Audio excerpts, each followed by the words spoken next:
విష్ణు పురాణము.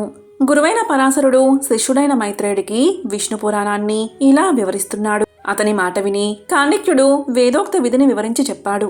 అతని బోధ విని కేసిధ్వజుడు తిరిగి వచ్చి ప్రాయశ్చిత్త విధి ఆచరించి సాంగోపాగంగా యజ్ఞం చేసి ఋత్విజులకు సభ్యులకు ఏదోక్త దక్షిణలిచ్చి దీనులకు అనాథలకు కోరిన ధనధాన్యాలు ఇచ్చి తృప్తులను చేశాడు. ఒకనాడు అనుకున్నాడు, నాకు ప్రాయశ్చిత్త విధి తెలిపి కృతజ్ఞ చేసిన కాండిక్యునకు ఇష్టమైనవి ఆనందంగా సమర్పించాలి అని మంత్రులను భటులను వెంట ఉంచుకుని కాండిక్యుని వద్దకు వెళ్ళి, అయ్యా, మన పగను తలపక ప్రాయశ్చిత విధి నాకు తెలిపి పుణ్యాత్ముణ్ణి చేశావు. ఆ విధంగా గురువైన నీకు గురుదక్షిణ సమర్పించాలని వచ్చాను. నీకేది ఇష్టమో అడగవలను అని అన్నాడు. అతని మాట విని పక్కనున్న కాండిక్యుని మంత్రులు, మునుపటి నీ రాజ్యం ఇమ్మని కోరుకో అన్నారు మెల్లగా. వారి మాట విని నవ్వి కాండిక్యుడు, ధనం సంపాదించడం, రాజ్యానికి ఆశపడ్డం ప్రధానుల మతం. నాకా కోరిక లేదు. పరమార్థ యోగం ఇతని వల్ల తెలిసి బ్రహ్మపదం చేరుతాను. అశాశ్వతాలైన ఫలాలు నాకిష్టం లేదు అని కేసిధ్వజుని చూసి అన్నాడు. మహాత్మా, నా కోరిక విను. మోక్షం పొందడానికి తగిన యోగ మార్గం నాకు తెలుపు అని.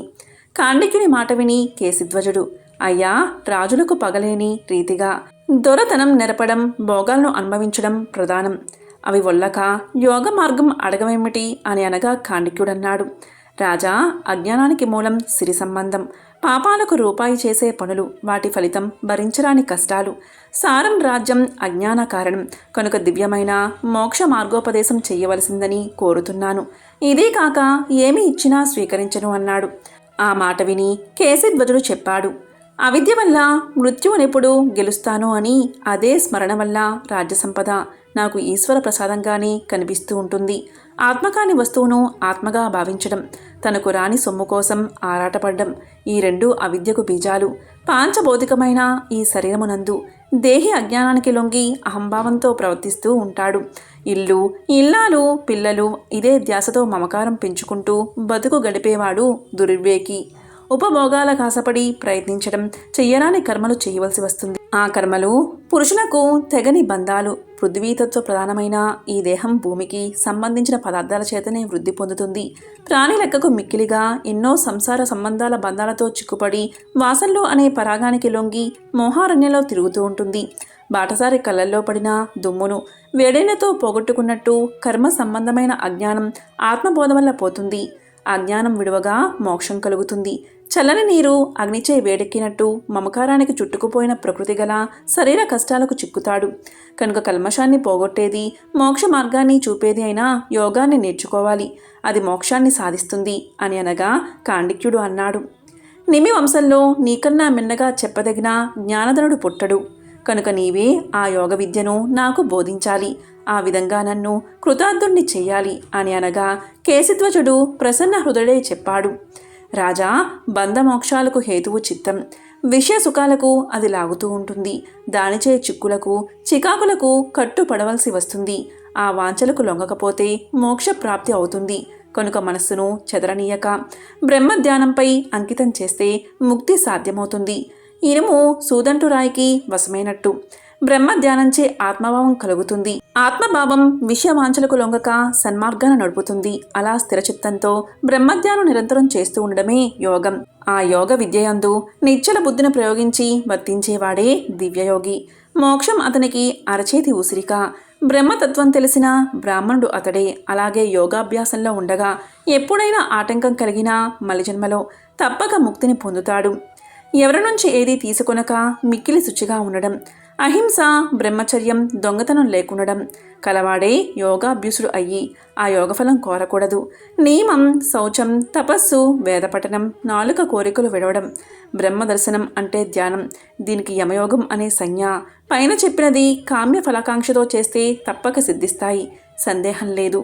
సకలాసనాలలో భద్రాసనం అలవాటు చేసుకుని దానితో యోగం అభ్యసిస్తూ పంచగుణాలను మనసును జోడించి బ్రహ్మ ధ్యాన ప్రవృత్తితో ఉండడం యమం అని వచనీయం. ప్రాణవాయువులను తన వశం చేసుకుని బ్రహ్మతత్వాన్ని తెలిసి ప్రవర్తించే యోగం ప్రాణాయామ యోగమని తత్వవిధులన్నారు. ఊర్ధ్వముఖంగా ఉన్న ప్రాణవాయువును, అధోముఖంగా ఉన్న అపాన వాయువును సమాన స్థాయిలో ప్రవర్తింపచేసేదే లంబనయోగం. ఆ లంబనయోగంతో శబ్దాలకు వశీకరమైన ఇంద్రియ సమూహం తన వశం చేసుకోవడం ప్రత్యాహారమనే యోగమవుతుంది. ఈ యోగాలన్నీ ఆ కేశవుణ్ణి తెలియడానికి స్థూలయోగాలు, సూక్ష్మయోగం ఏదో తెలియదు అని చెప్పగా కాండిక్యుడు సరే, ఆ హరిని ఏ విధంగా భావన చేసి యోగి ముక్తిని పొందునో ఆ విషయం చెప్పవలసింది అడగగా కేశిధ్వజుడు చెప్పాడు. దివ్యమూర్తి అయిన విష్ణువు యోగి చిత్తం నందు ఉంటాడు. ఆ మూర్తి స్థూల రూపం, సూక్ష్మరూపం అని 2 విధాలు. పర అపర సంజ్ఞ కలవి ఆ మూర్తులు. బ్రహ్మ భావన, కర్మ భావన, బ్రహ్మ కర్మ భావన అని భావన 3 విధాలు. విష్ణుమూర్తి భేదాలను ఈ 3 భావనలచే చూడవచ్చు. ఆ భావనను వివరిస్తాను విను. సనకాది మునీంద్రులు బ్రహ్మ భావనాపరు, ఇంద్రాదులు కర్మ భావనా నిరతులు, బ్రహ్మాదులు బ్రహ్మకర్మ భావనారతులు. ఈ 3 భావనలచే నిరంతరం శ్రీహరిని ధ్యానయోగంతో ఆరాధించే పద్ధతి ధారణ అనే యోగమవుతుంది. జంగమ స్థావరాత్మకమైన ఈ ప్రపంచం ఆ ఈశ్వరుని స్థూల రూపం. నరసుర పదుల రూపాలతో ఉండేది హరి సూక్ష్మరూపం. స్థూల సూక్ష్మ రూపాలతో ఒప్పే వాసుదేవునిపై చెప్పిన 3 భావనలతో నిర్మల మనస్కుడై ధ్యానించేవాడే ధ్యాని అని చెప్పదగినవాడు. విష్ణుశక్తి చరాచర జగమునందు సమంగానే ఉంటుంది. భిన్నాభిప్రాయం గల అవివేకులు వేరు రీతిగా మాట్లాడతారు. ఇప్పుడు నేను చెప్పిన యోగ విద్యతో జీవితం గడిపేవారి హృదయాల్లో శ్రీహరి ఉండి వారి కల్మషాలను అణచి సుఖం కలిగిస్తాడు. చివర తన వద్దకు తీసుకుంటాడు అని సంగ్రహంగా యోగ విద్య గురించి చెప్పగా సంతోషించి కాండిక్యుడు, రాజచంద్ర, నీ ఉపదేశంతో నా మనస్సు ప్రసన్నమైంది, పద్మాక్షునిపై నిలిచింది అని అభినందించగా కేశిధ్వజుడు ఆనందంగా నిజపురానికి వెళ్ళాడు. కాండిక్యుడు తన కుమారులకు పట్టం కట్టి యోగ విద్యాభ్యాసంలో సకల సుఖాలు పొంది ఆనందంగా ఉన్నాడు. కేశిధ్వజుని తండ్రి మిదులకు పోయి సత్కర్మలతో పద్మాక్షుణ్ణి ఆరాధిస్తూ చాలా యజ్ఞాలు చేశాడు.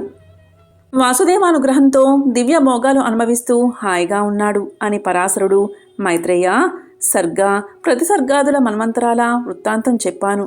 ఇంకా నీవు వినవలసింది ఏమిటి అని అనగా మైత్రేయుడు, గురుదేవా, వినవలసినవన్నీ విన్నాను.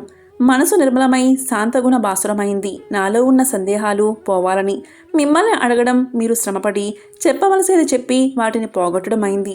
మీకు నా వల్ల కలిగిన శ్రమకు నన్ను క్షమించండి అని అనగా పరాశరుడు కరుణతో చూసి, నువ్వు నాకు చేసిన సేవ వల్ల దేవతలకు కూడా సిద్ధింపని శ్రీ విష్ణుపురాణం నీకు ఆనందంగా చెప్పడమైంది.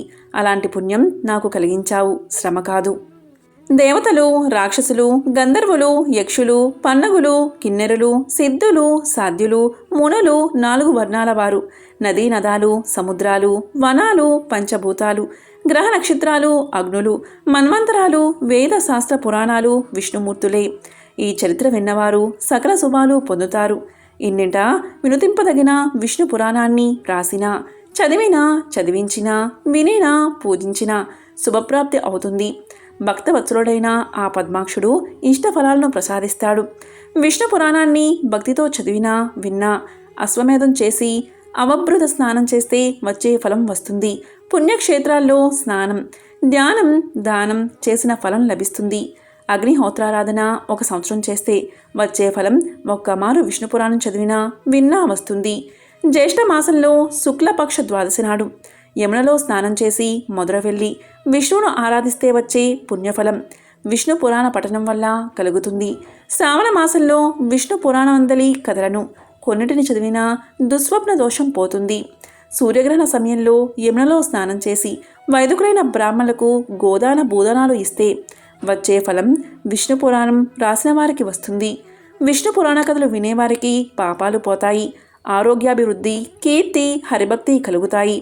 నేను పులస్త్య మహాముని వల్ల ఈ పురాణం విని నీ వంటి తపోధనులకు చెప్పే ధన్య చరిత్రుని అయ్యాను. సమీకుడు నీ వల్ల విని దీన్ని కృతయుగంలో అందరికీ వినిపిస్తాడు కనుక ఈ పురాణం కలికాల దోషాన్ని పోగొట్టి జగన్నతం అవుతుంది.